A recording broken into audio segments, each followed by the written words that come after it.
3 जुलाई वह बुधवार की रात थी जिस रात इस बेहद सनसनीखेज और दिलचस्प कहानी की शुरुआत हुई। वह एक मामूली ऑटो रिक्शा ड्राइवर था, नाम राज। राज पुरानी दिल्ली के सोनपुर में रहता था। सोनपुर जहां ज्यादातर अपराधी किस्म के लोग ही रहा करते हैं।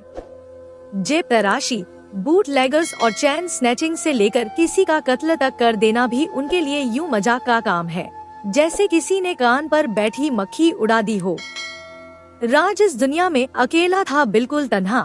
फिर वह थोड़ा डरपोक भी था, खास तौर पर सोनपुर के उन गुंडे मवालियों को देखकर तो राज की बड़ी ही हवा खुश्क होती थी, जो जरा जरा सी बात पर ही चाकू निकालकर इंसान की अंतड़ियां बिखेर देते हैं। सारी बुराइयों से राज बचा हुआ था, सिवाय एक बुराई के, शराब पीने की लत थी उसे।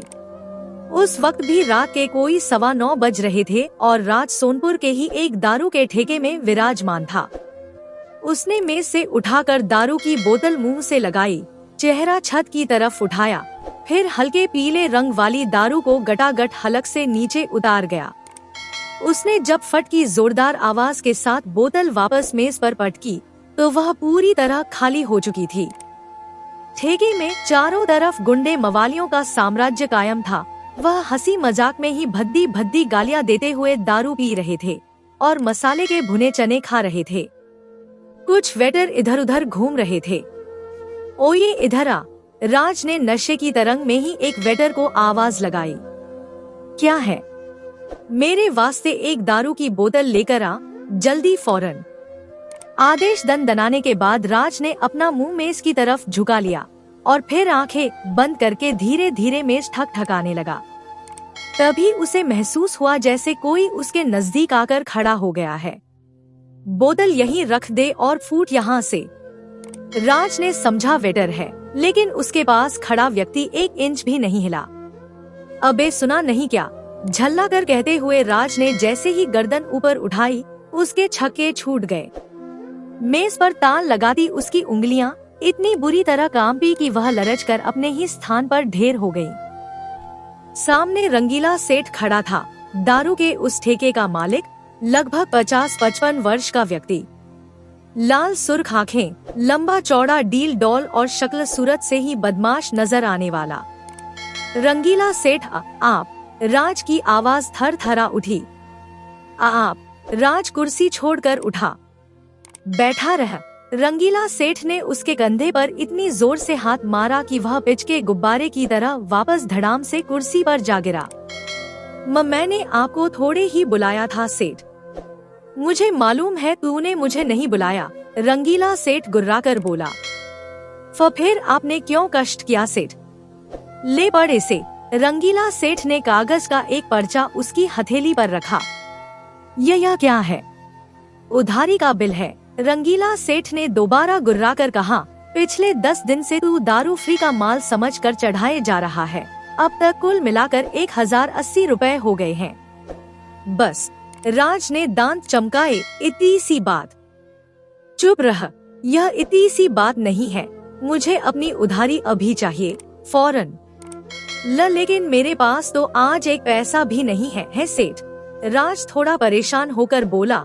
चाहे जेबें देख लो। उसने खाली जेबें बाहर को पलट दी। जेबें दिखाता है साले, जेबें दिखाता है। रंगीला सेठ ने गुस्से में उसका गिरा बांध पकड़ लिया। मुझे अभी रोकड़ा चाहिए, अभी इसी वक्त। लेकिन मेरी मजबूरी समझो सेठ। क्या समझूं तेरी मजबूरी? रंगीला सेठ चिल्लाया। तू लंगड़ा हो गया है, अपाहिज हो गया है। यह बात नहीं, आपको तो मालूम है। राज सहमी सहमी आवाज में बोला कि मैं ऑटो रिक्शा ड्राइवर हूँ और पिछले 15 दिन से दिल्ली शहर में ऑटो रिक्शा ड्राइवरों की हड़ताल चल रही है। इसलिए काम धंधा बिल्कुल चौपट पड़ा है और बिल्कुल भी कमाई नहीं हो रही। यह बात तुझे दारू पीने से पहले नहीं सूझी थी? रंगीला सेठ डकराया कि जब तेरा काम धंधा चौपट पड़ा है तो तू उधारी कहाँ से चुकाएगा? लेकिन नहीं, तब तो तुझे फ्री की दारू नजर आ रही होगी। सोचता होगा बाप का माल है, जितना मर्जी पियो। लेकिन अगर तूने आज उधारी नहीं चुकाई तो तेरी ऐसी जमकर धुनाई होगी जो तू तमाम उम्र याद रखेगा। रंगीला सेठ को चीखते देख फौरन 3 मवाली उसके इर्द गिर्द आकर खड़े हो गए। राज भय से पीला पड़ गया। सर सेठ, उसने विनती की, मुझे एक मौका दो, हड़ताल खुलते ही मैं तुम्हारी पाई पाई चुका दूंगा। यानी आज तू रुपए नहीं देगा? न नहीं बुंदे शेरा, रंगीला सेठ चिल्लाया, पीटो साले को, कर दो इसकी हड्डी पसली बराबर। नहीं, राज दहशत से चिल्लाता हुआ दरवाजे की तरफ भागा। तीनों मवाली चीते की तरह उसके पीछे झपटे। 2 ने लपक कर हॉकियां उठा ली और एक ने झपट कर राज को जा दबोचा। नहीं, राज ने आर्तनाद किया, मुझे मत मारो, मुझे मत मारो, मगर उसकी फरियाद वहाँ किसने सुनी थी? 2 हॉकियां एक साथ उस पर पड़ने के लिए हवा में उठीं। राज ने खौफ से आंखें बंद कर ली। रुको! उसी क्षण एक तीखा नारी स्वर ठेके में गूंजा। हॉकियां हवा में ही रुक गईं। वह एकाएक करिश्मा सा हुआ था। राज ने झटके से आंखें खोली। सामने डॉली खड़ी थी। डॉली लगभग 25-26 साल की एक बेहद सुंदर लड़की थी। वह सोनपुर में ही रहती थी। 7 साल पहले उसके माँ बाप एक एक्सीडेंट में मारे गए थे। तब से डॉली बिल्कुल अकेली हो गई थी, परंतु उसने हिम्मत नहीं हारी। वह BA पास थी। उसने एक ऑफिस में टाइपिस्ट की नौकरी कर ली और खुद अपनी जिंदगी की गाड़ी ढोने लगी। राज जितना डरपोक था, डॉली उतनी ही दिलेर। पिछले 1 महीने से सोनपुर में उन दोनों की मोहब्बत के चर्चे भी काफी गर्म थे। राज जहां अपनी मोहब्बत को छिपाता, वहीं डॉली किसी भी काम को चोरी छिपे करने में विश्वास ही नहीं रखती थी। क्या हो रहा है यह? डॉली अंदर आते ही चिल्लाई, क्यों मार रहे हो तुम इसे? डॉली, रंगीला सेठ भी आंखें लाल पीली करके गुर्राया, तू चली जा यहाँ से, इस हरामी को इसके पाप की सजा दी जा रही है। लेकिन इसका कसूर क्या है? इसने उधारी नहीं चुकाई। बस। डॉली दिल मिला उठी, इतनी सी बात के लिए तुम इसे मार डालना चाहते हो?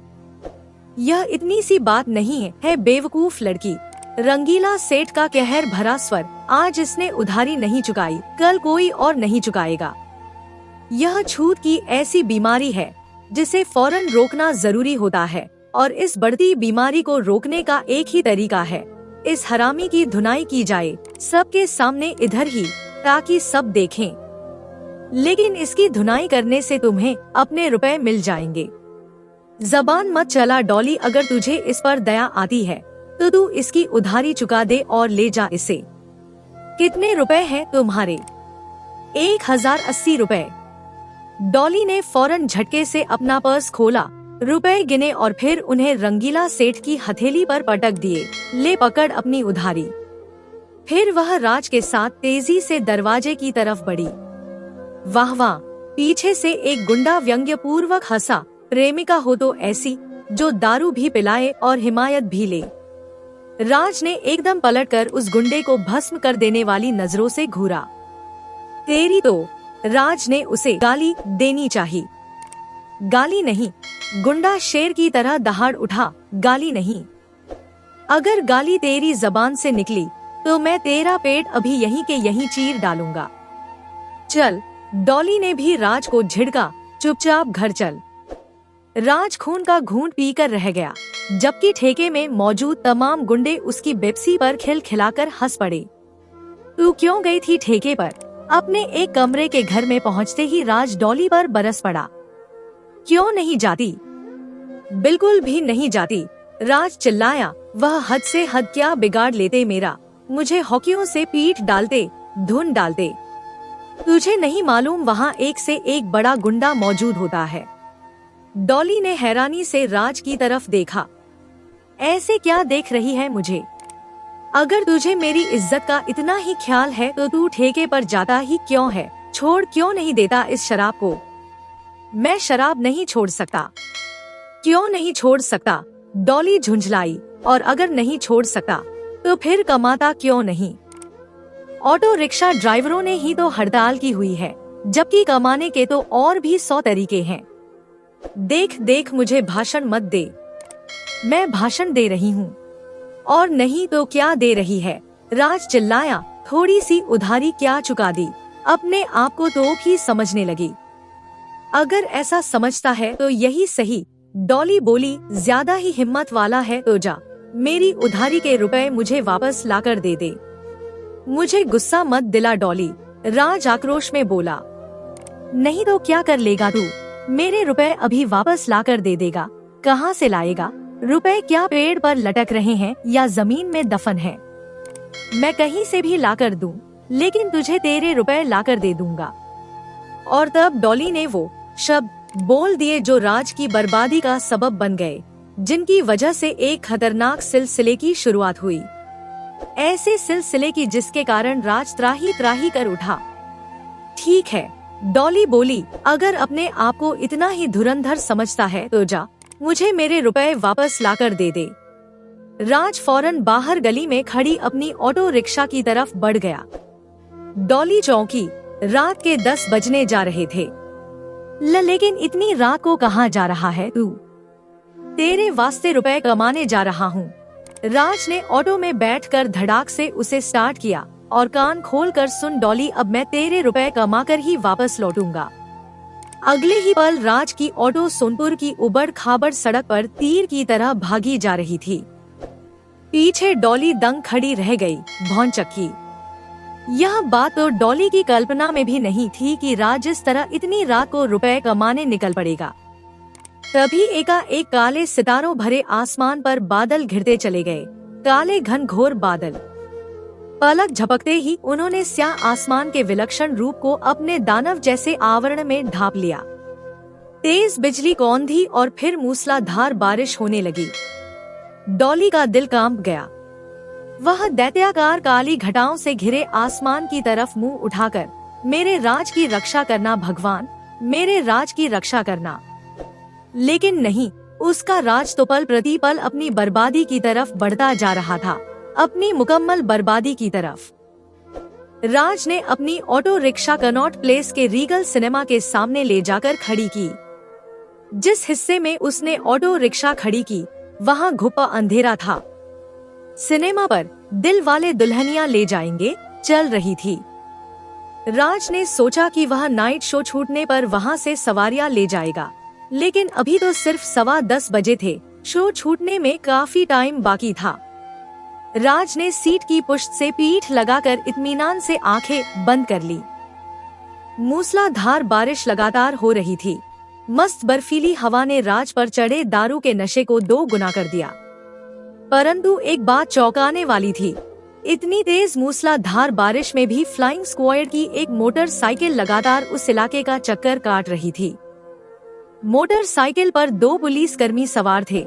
जरूर कुछ चक्कर था, जरूर कोई गहरा चक्कर था। होगा कुछ। फिर राज ने जोर से अपने दिमाग को झटका दिया उसकी बला से। फिर कब मस्त बर्फीली हवा के नरम नरम रेशमी झोंकों ने राज को सुला दिया, उसे पता नहीं चला। धान्य धान्य। थोड़ी देर बाद ही बराबर वाली गली में 2 तेज धमाके हुए। साथ ही किसी के हलक फाड़ कर चिल्लाने की आवाज भी आधे से ज्यादा कनॉट प्लेस में गूंजी। मोटरसाइकिल पर सवार दोनों पुलिसकर्मी चौंके। तुरंत उनकी बुलेट सड़क पार यू का आकार बनाती हुई तेजी से उसी गली में जा घुसी। लेकिन राज सोता रहा। उसके इतने नजदीक गोलियां चली। कोई हलक फाड़ कर चिल्लाया, मोटरसाइकिल धड़धड़ाती हुई गली में घुसी। इतनी हाय तौबा मची, परंतु राज के कान पर जू तक नहीं रेंगी। उसकी नींद तो तब टूटी जब आफत बिल्कुल उसके सिर पर आकर खड़ी हो गई। ऑटो रिक्शा को भूकंप की तरह लरजते देख उसने चौंक कर आंखें खोली। उसने हड़बड़ाकर पीछे देखा। ऑटो रिक्शा की यात्री सीट पर उस समय एक काले रंग का कद्दावर सा आदमी बैठा बुरी तरह हाफ रहा था। उसने अपने शरीर पर नीले रंग की प्लास्टिक की बरसाती पहन रखी थी। सिर पर प्लास्टिक का ही फेल्ट हेड था।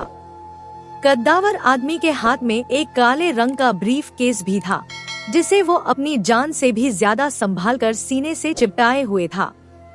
कौन हो तुम? जल्दी ऑटो भगा, उस आदमी ने लंबी लंबी सांस लेते हुए कहा।